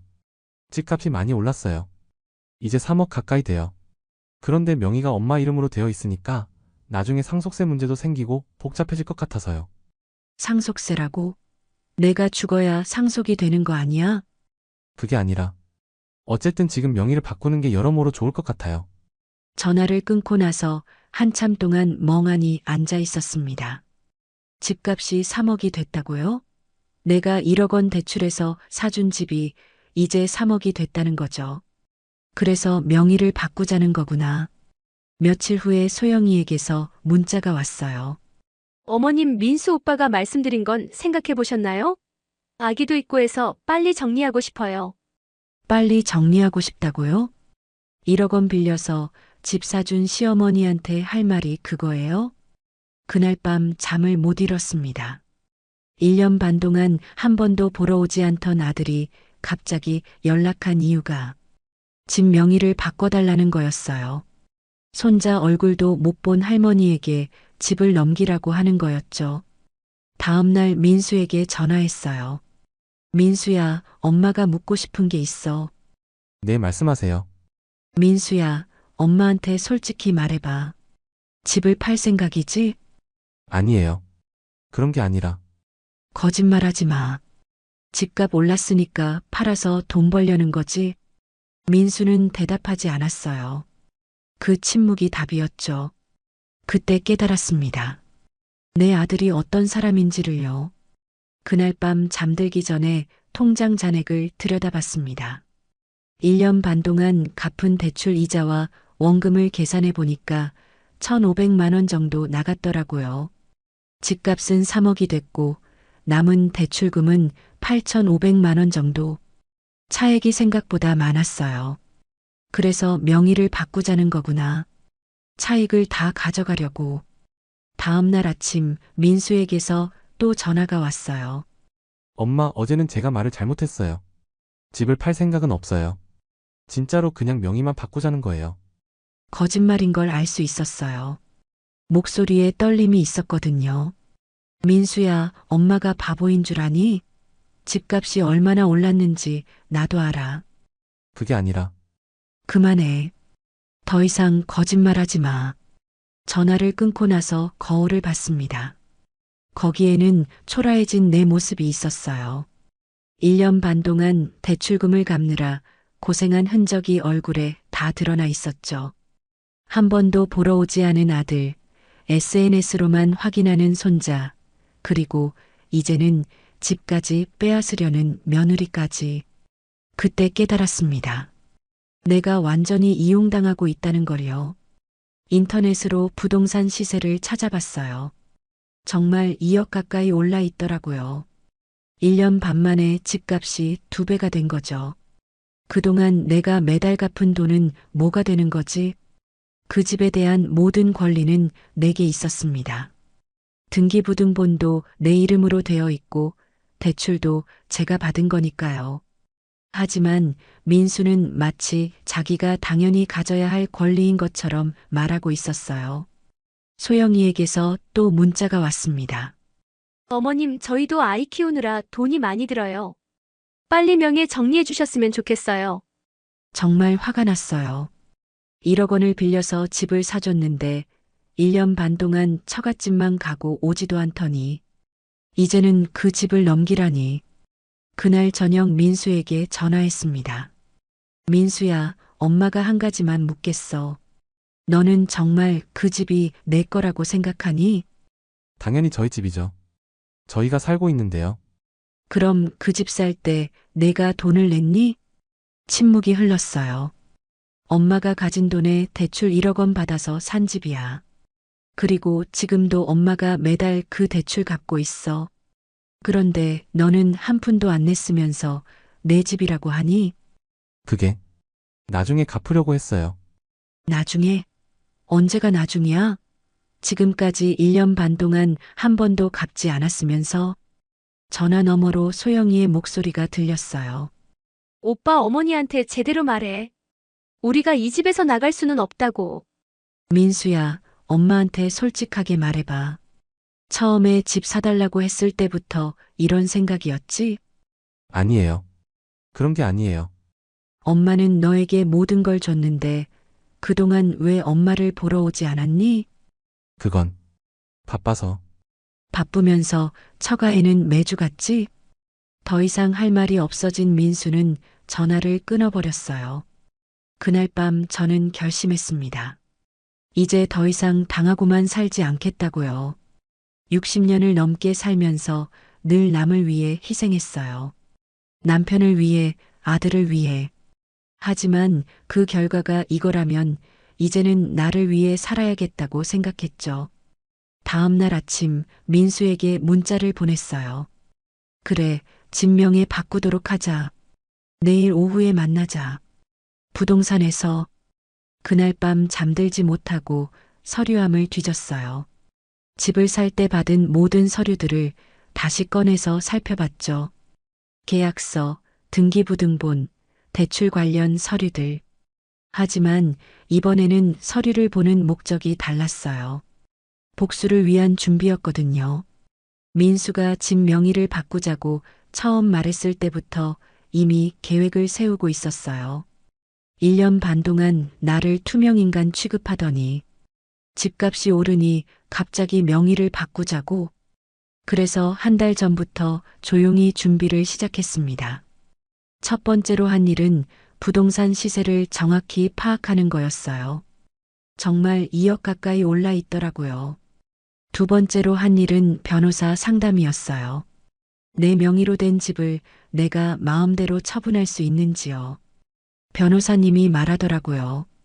당연히 가능하다고. 등기부상 소유자가 나니까 내가 원하면 언제든지 팔 수 있다는 거였어요. 그때 결심했어요. 정말로 복수를 하기로. 하지만 문제가 있었어요.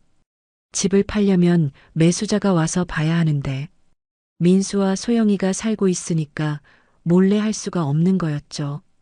그런데 운이 좋게도 기회가 왔어요.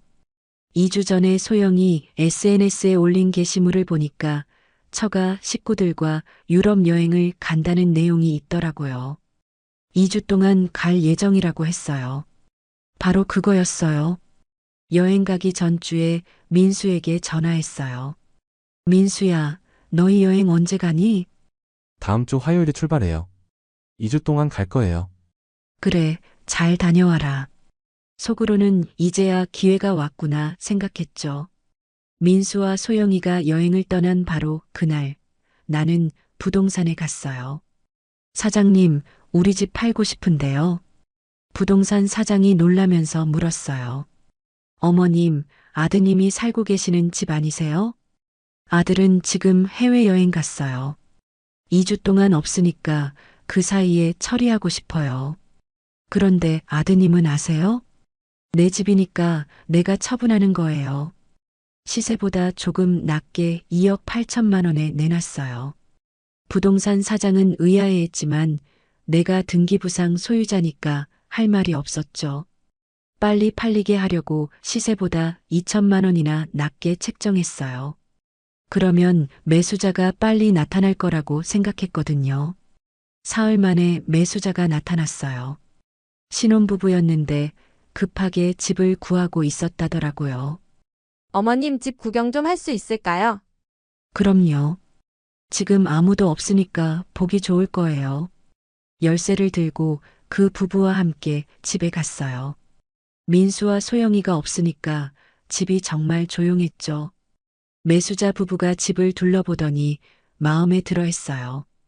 어머님 이 집으로 결정할게요. 언제 계약할 수 있어요? 바로 할 수 있어요. 그날 바로 계약을 했어요. 계약금 2,800만 원을 받았고 일주일 후에 잔금을 치르기로 했죠. 잔금일을 언제로 잡을까 고민했어요. 민수가 여행에서 돌아오는 날이 다음 주 일요일이었어요. 그리고 민수가 명예 이전을 요구한 약속이 그 다음 주 화요일이었고요. 완벽한 타이밍이었죠. 민수가 돌아와서 명예 이전하러 오는 날 오전에 잔금을 받기로 했어요.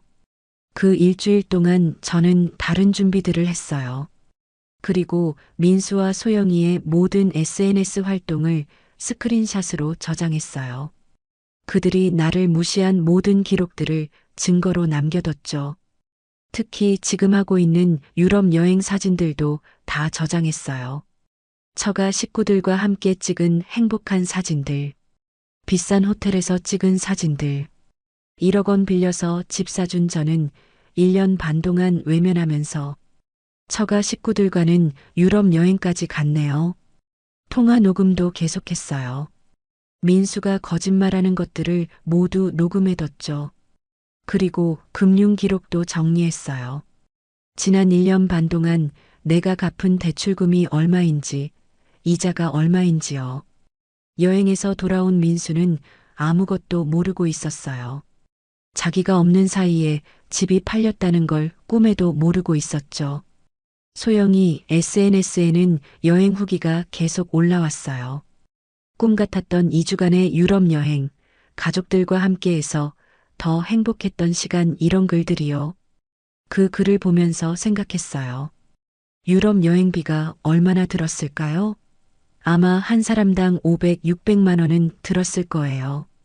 그런 돈은 있으면서 제 대출금 도움은 한 푼도 안 준 거죠. 모든 준비가 끝나고 잔금일 당일 아침이 되었어요.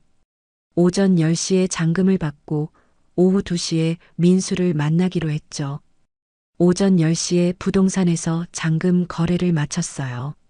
그렇게 해서 집 매매가 완전히 끝났어요. 이제 그 집은 더 이상 내 것도 민수 것도 아니었어요. 완전히 남의 집이 된 거였죠. 오후 2시 부동산에서 민수를 만날 시간이 다가왔어요. 저는 모든 서류를 챙겨서 다시 부동산으로 향했어요. 민수는 아직도 자기가 그 집의 명의를 받을 수 있다고 생각하고 있었겠죠. 오후 2시 부동산 사무소에 도착했어요. 민수와 소영이가 이미 와서 기다리고 있었죠. 소영이는 아기를 안고 있었어요. 민수가 일어서며 말했어요. 엄마 오셨네요. 여행 잘 다녀왔어요. 빨리 처리해요. 여행 잘 다녀왔구나. 처가 식구들과 재미있게 놀았지? 네, 정말 좋았어요. 그런데 이제 명의 이전 빨리 해요. 소영이도 덧붙였어요.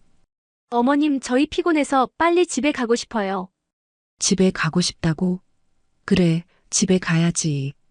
부동산 사장이 어색한 표정으로 우리를 바라봤어요. 아침에 잔금 거래를 본 사장이었거든요. 민수가 가방에서 서류를 꺼냈어요. 엄마, 이게 증여계약서예요. 여기 도장만 찍어주시면 돼요. 그 순간 나는 미소를 지었어요. 민수야, 그 전에 사장님께 한 가지 확인해 볼 게 있어. 뭘요? 부동산 사장에게 말했어요. 사장님, 우리 집 등기부등본 한번 확인해 주세요. 이거 이상한데요. 뭐가 이상해요? 민수가 의아해했어요. 이 집이 이미 소유권이 이전됐네요. 소유권이 이전됐다고요? 네, 오늘 오전에 매매로 인한 소유권 이전이 완료됐습니다. 민수의 얼굴이 하얗게 변했어요. 그게 무슨 소리예요? 엄마, 이게 뭐예요?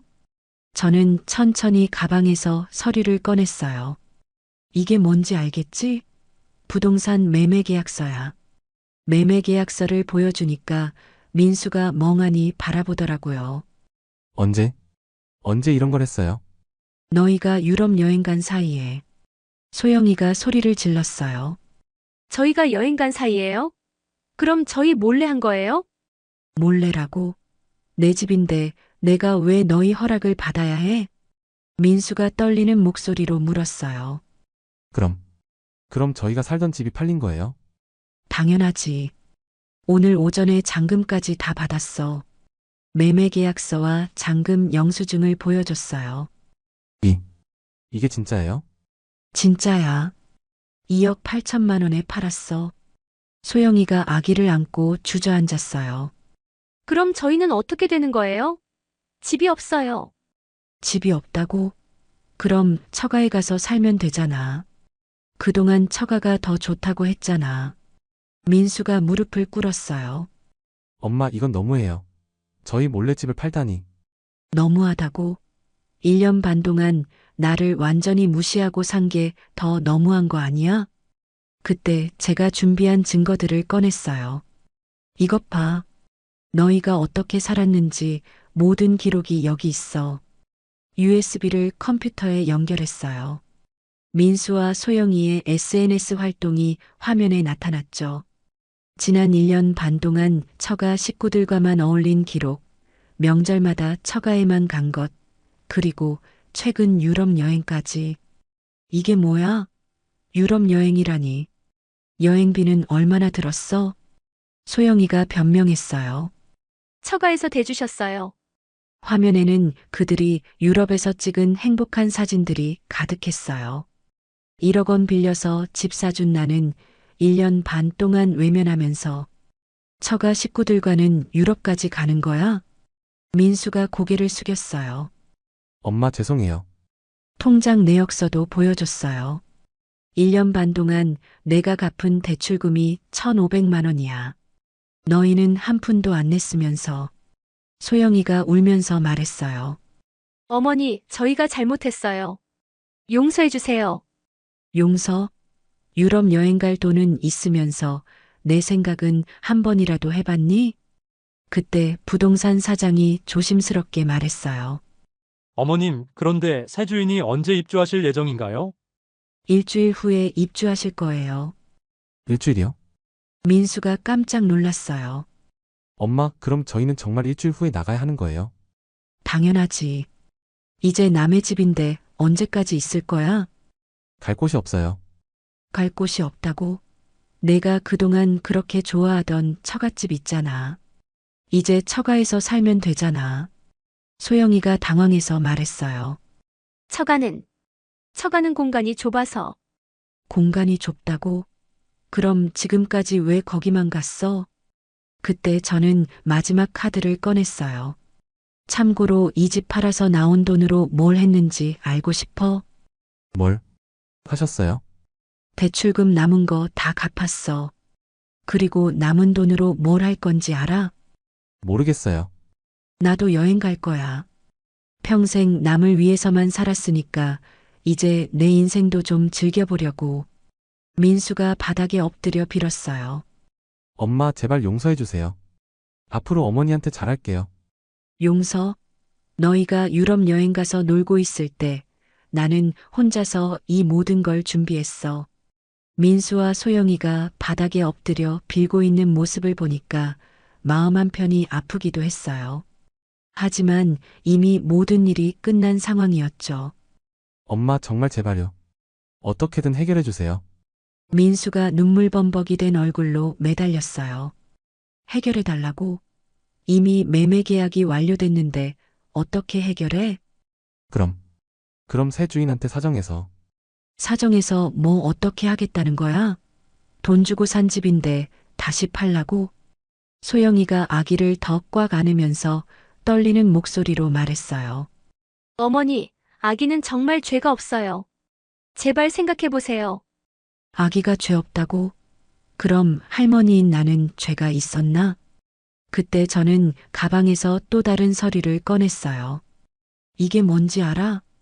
민수가 서류를 보더니 더욱 절망적인 표정을 지었어요. 은행 대출 완납 증명서였어요. 대출도 이미 다 갚았어. 오늘 오전에 집 판 돈으로 말이야. 완전히 끝난 거예요? 끝이야. 완전히 끝.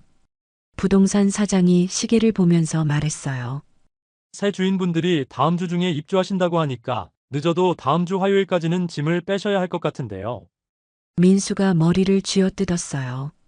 일주일 만에 어떻게 이사를 가요? 집도 못 구했는데. 그래서 내가 미리 알아뒀잖아. 뭘요? 고시원.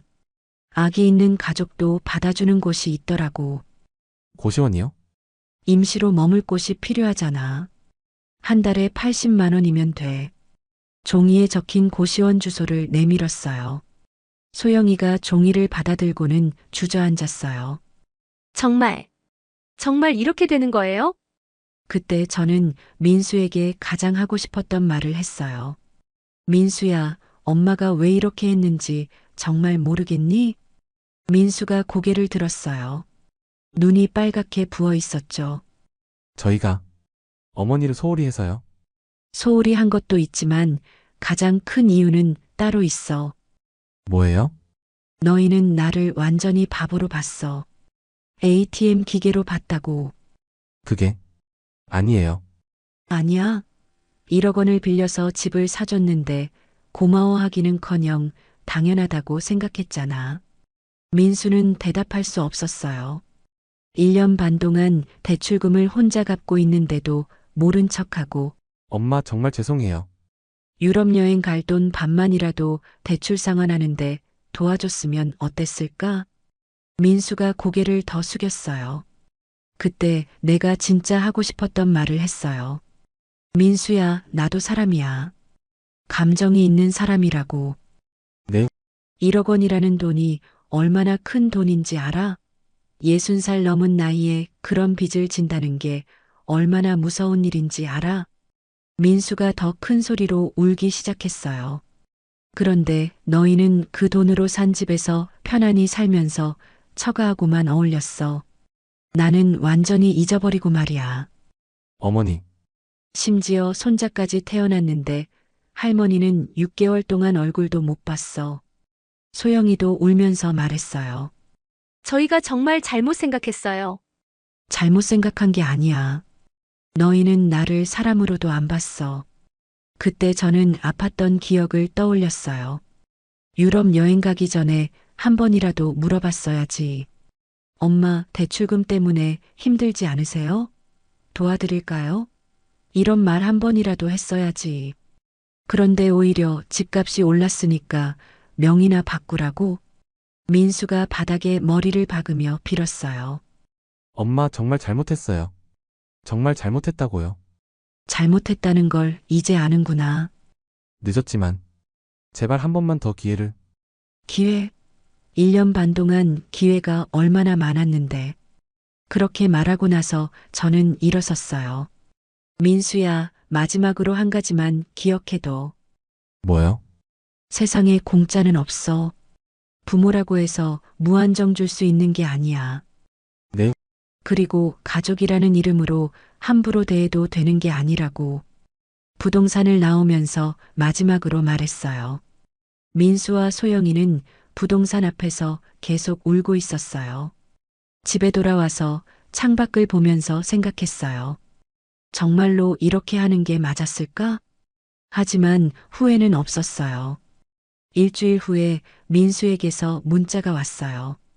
엄마 고시원에 들어왔어요. 정말 죄송해요. 평생 후회하며 살게요. 문자를 보고 나서 잠깐 마음이 흔들렸어요. 하지만 돌이킬 수는 없었죠. 다음 날부터 나는 새로운 인생을 시작했어요. 집 한 돈 일부는 적금도 넣고 500만 원 정도로 그동안 못 가본 여행도 계획했죠. 처음 가본 제주도가 얼마나 아름다운지 몰랐어요. 혼자 여행이라 외로울 줄 알았는데 오히려 자유로웠어요. 한 달 후에 민수에게서 또 연락이 왔어요. 작은 월세방을 구했다고 하더라고요. 그리고 이제야 제대로 살림을 차렸다고 했어요. 6개월 후에는 소영이가 편지를 보냈어요. 그제서야 자신들이 얼마나 잘못했는지 깨달았다는 내용이었죠. 그리고 언젠가 용서받을 수 있을까요? 라고 적혀 있었어요. 나는 답장을 보내지 않았어요. 아직은 때가 아니라고 생각했거든요. 1년이 지난 지금 저는 완전히 다른 사람이 됐어요. 매일 산책도 하고 요리 교실도 다니고 여행도 자주 다녀요. 60년이 지나 처음으로 내가 하고 싶은 것들을 하면서 살고 있어요. 가끔 손자 생각이 날 때도 있어요. 그게 가장 아쉽긴 해요. 하지만 그것도 민수가 선택한 길의 결과예요. 어머니를 함부로 대한 대가는 이렇게 큰 거라는 걸 몸소 느끼고 있을 거예요. 민수는 회사에서 승진했다고 해요. 그리고 소영이도 파트타임으로 일을 시작했다고 하더라고요. 자기들 힘으로 살아가려고 노력하고 있는 것 같아요. 언젠가는 진짜 반성한 모습으로 찾아올 날이 있을 거예요. 그때까지는 좀 더 기다려볼 생각이에요. 사람은 소중함을 잃어봐야 그 가치를 안다고 하잖아요. 민수도 이제야 어머니라는 존재가 얼마나 소중한지 깨닫고 있을 거예요. 1년이라는 시간이 지나고 민수 가족이 찾아왔어요. 엄마, 저희가 정말 잘못했었어요. 이제야 알 것 같아요. 소영이도 깊이 고개를 숙이며 말했어요. 어머니, 용서해주세요. 저는 손자를 안아보면서 말했어요. 용서는 이미 했어. 하지만 예전처럼은 안 될 거야. 민수가 고개를 끄덕였어요. 알고 있어요. 앞으로 정말 잘할게요. 그렇게 해서 우리는 새로운 관계를 시작하게 됐어요. 예전의 호구 엄마가 아닌 서로를 존중하는 관계로 말이에요. 가끔 생각해요. 그때 그렇게 하지 않았다면 나는 평생 무시당하며 살았을 거라고요. 때로는 단호해야 할 때가 있는 법이에요. 특히 가족일수록 더욱 그렇죠. 그날 저녁 손자가 내 무릎 위에서 잠이 들었어요. 아이의 체온이 조용히 전해졌고 오래전 민수가 갓난아기였을 때의 냄새가 문득 생각났습니다. 그 순간 알았습니다. 저는 분노 때문에 등을 돌린 게 아니라 사랑을 지키기 위해 경계를 세웠던 거라고요. 민수가 조심스레 말했죠. 엄마, 우리가 배운 게 많아요. 나 역시 배웠단다. 창밖으로 저녁 노을이 번졌습니다. 저는 수첩을 꺼내어 한 줄을 적었어요. 내일부터 또 흔들릴지 몰라요. 그래도 괜찮습니다. 나는 이미 배웠으니까요. 나는 누구의 그림자도 아닌 내 삶의 주인이라는 것을요. 나 자신에게 속삭였습니다. 오늘의 평온을 내일도 잃지 말자. 흔들리면 잠깐 멈추고 숨부터 고르자. 그리고 묻자. 이 선택이 나를 소모시키는가 아니면 나를 지켜주는가. 제 이야기는 여기까지입니다. 구독과 좋아요는 저에게 큰 힘이 됩니다. 끝까지 들어주셔서 감사합니다.